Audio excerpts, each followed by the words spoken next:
Get ready for truth and transparency from an ocean of liberal tears. Welcome to the Blue Shark Show with your host, Mike Lang.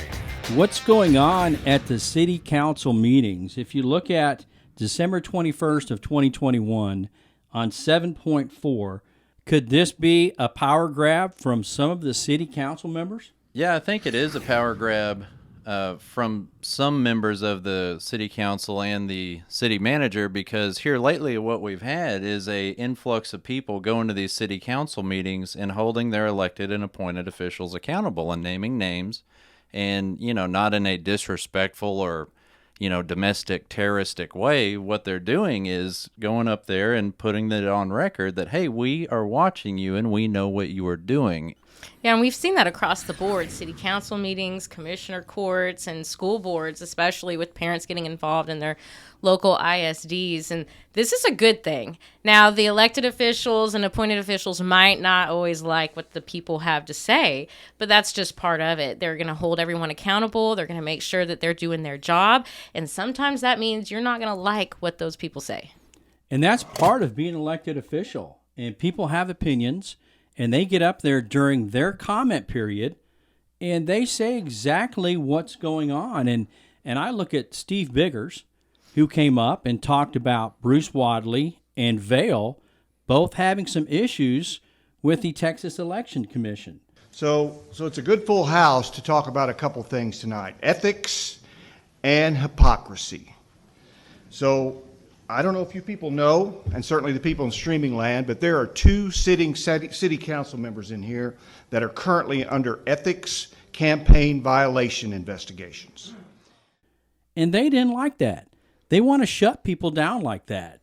They want to shut people like Mark Lowry down when he talks about what's going on at the city council meeting and how smug the city attorney and the city manager get when people start to question them during citizen comment period.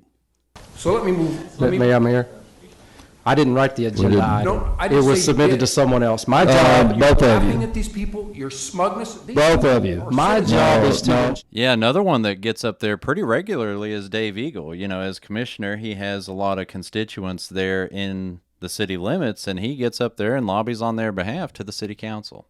Item is stated, it's vague, it's misleading, and I should be able to say what I got to say, and you can shut me down. If the elected officials sitting up where the city council sits, the mayor and everybody else, if they don't like what is being said, truthfully, respectfully, then maybe after the meeting, they need to go down and see where that person is and speak to them individually.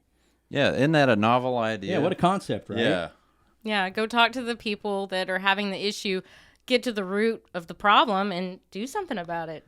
And now through this 7.4 agenda item, where they're going to look at the city charter and change some things up, this is trying to put the thumb on the citizens when they speak during their comment period. Yeah, it's kind of scary, the language in there, and it almost reminds me of some of the things we've seen happen at some of the ISDs, even here in Texas at Round Rock ISD, where they were escorting parents out and having them arrested because they didn't like what the parents were saying.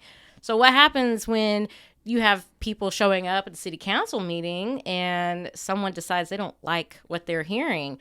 Are they going to be escorting them out and having them arrested as well?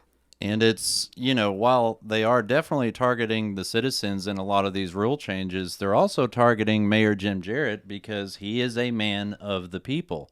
He was elected by the people, and he ran on a very populist deal where he said, you know, look, we're going to fix these issues because they are major issues, and this is what the constituents care about.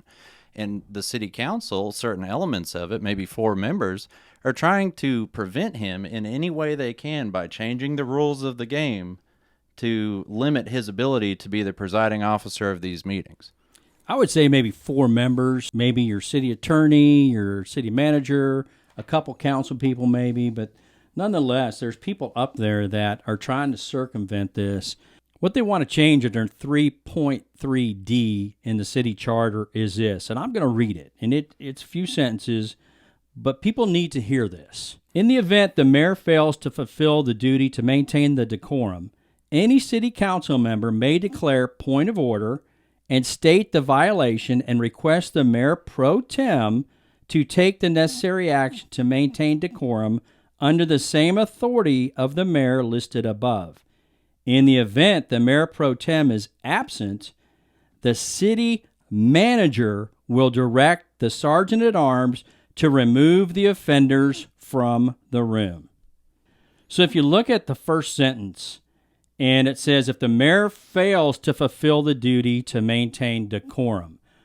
Well, what is their definition of decorum, and whose job is it to preside over the entire meeting? It's the mayor. It's the mayor. The mayor, as mayor, is presiding officer under the rules of which the city operates. And to try and do this is stripping him, or attempting to strip him, of his ability to be the mayor. He was elected mayor, not Trish Reiner and not Chris Kaufman. Yeah, this is essentially a handcuff to the mayor to fulfill his duties as mayor.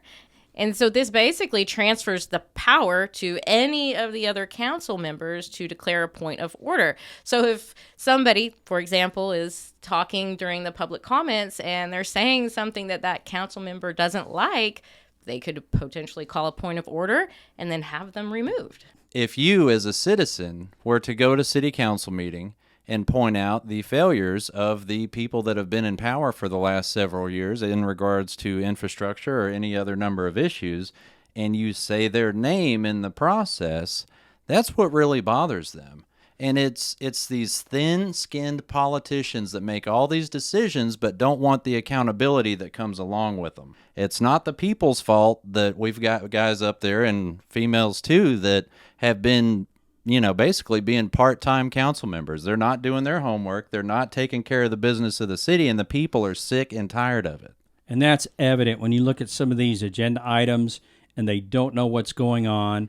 And I'm glad that they put in the raising your hand to vote, because that's the Bruce Wadley vote. Remember when he forgot to vote or didn't say yes or no? Mm-hmm. Well, now we're afraid to say yes or no.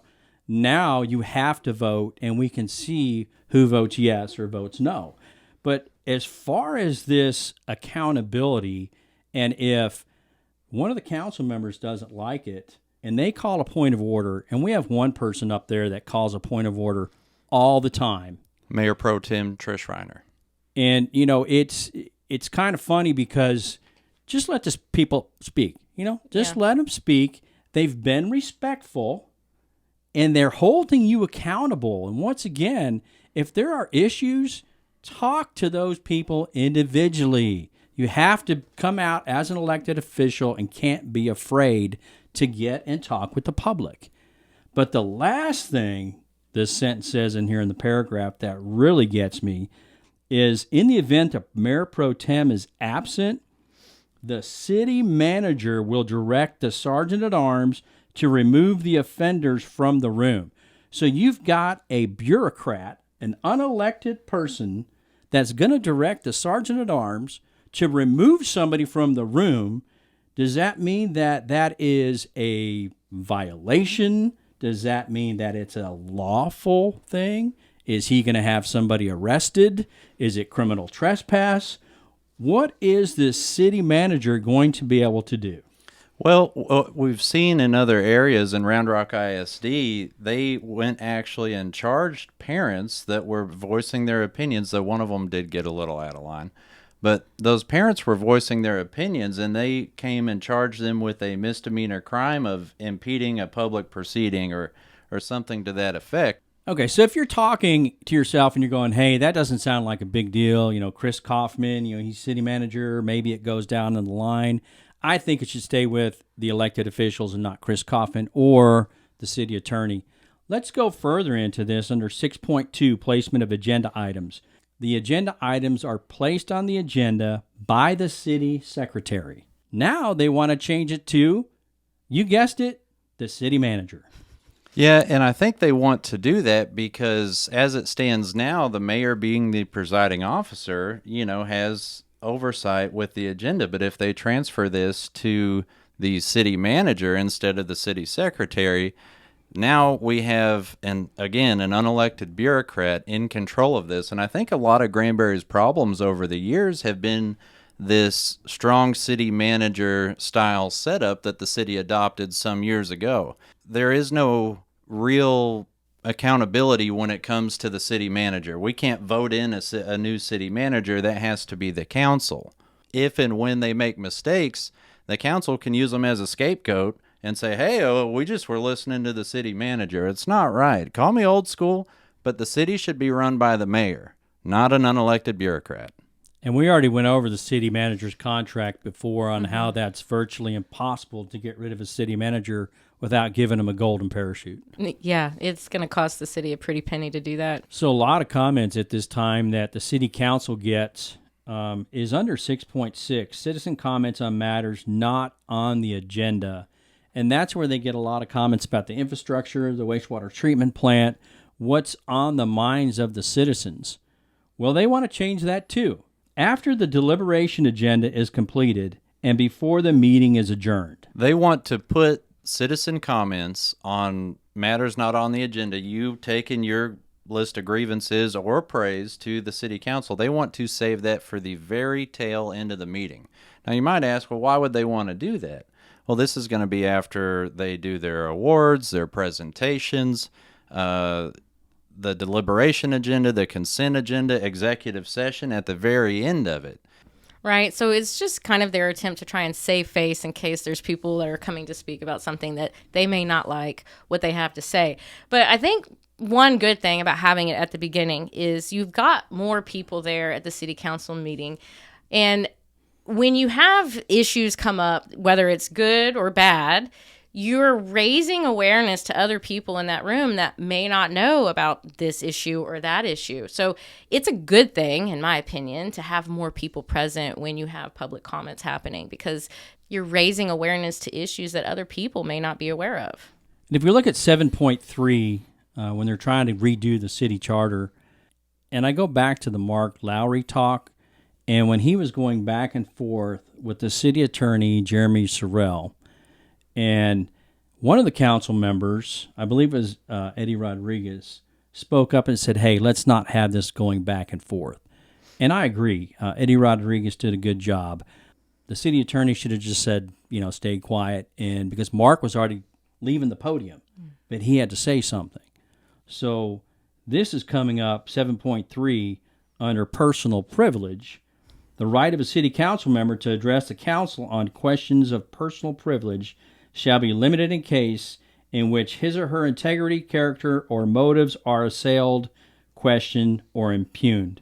And I bet that's going to carry over to the city manager and the city attorney, or whoever's up there on the dais, because what's going to happen is every time somebody's holding them accountable, they're going to say, hey, personal privilege, point of order. I want to talk about how I'm being impugned.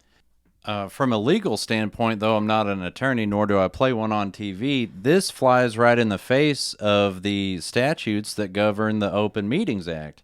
And during public comments, you are prohibited from responding to any item not on the agenda. So they're trying to put something in there that is arguably illegal. Chris Kaufman already feels that the city charter overrules the Constitution anyway. Yeah, it's a little backwards. That's true. He pretty much said it. And during this motion that Mayor Jim Jarrett spoke about, he talked about things in here that people need to be aware of. We need to have a workshop. We just listed a few for you. There are things that are duplicates in here. In the November 16th City Council meeting, they went over the he, she pronouns already, so that's a duplicate item. So whoever put this on the agenda wasn't really clear what they were doing at what time, or maybe they were clear. Because when it came down for a vote, everybody voted for this to be moved to March, except for one person, and that's Bruce Wadley. And we see a lot of this going on because Mayor Jim Jarrett has taken control of some of the things that are going on, and he's taking the lead. He's talking to Text 21, which is an infrastructure. It has to do with highways, state highways, and things like that. All goes down to Austin and everywhere throughout the state. He's got a lot of things that he's doing. He's talking to commissioners. He's talking to county judges. He's talking to county judges in other counties.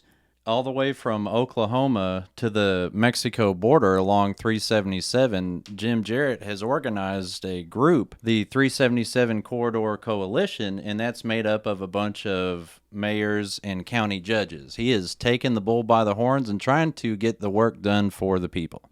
So it sounds like he's actually doing his job. Jim Jarrett is leading by example, and he's leading with action, and he's taking Chris Kaufman with him.